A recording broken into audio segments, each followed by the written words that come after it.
السلام علیکم، ہمدن گوش کلپس میں خوش آمدید۔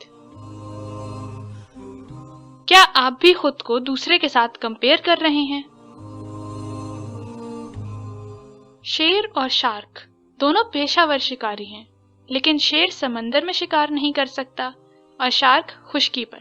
شیر کو سمندر میں شکار نہ کر پانے کی وجہ سے ناکارہ نہیں کہا جا سکتا اور شارک کو جنگل میں۔ دونوں کی اپنی اپنی حدود ہے جہاں وہ بہترین ہے۔ اگر گلاب کی خوشبو ٹماٹر سے اچھی ہے تو اس کا یہ مطلب نہیں کہ اسے کھانا تیار کیا جا سکتا ہے۔ ایک کا موازنہ دوسرے کے ساتھ نہ کریں۔ آپ کی اپنی ایک طاقت ہے، اسے تلاش کریں اور اس کے مطابق خود کو تیار کریں۔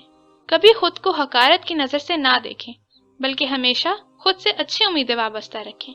مویشی گھاس کھانے سے موٹے تازے ہو جاتے ہیں، جبکہ یہی گھاس اگر درندے کھانے لگ جائیں تو وہ اس کی وجہ سے مر بھی سکتے ہیں۔ کبھی بھی اپنا موازنہ دوسروں کے ساتھ نہ کریں۔ اپنی دوڑ اپنی رفتار سے مکمل کریں۔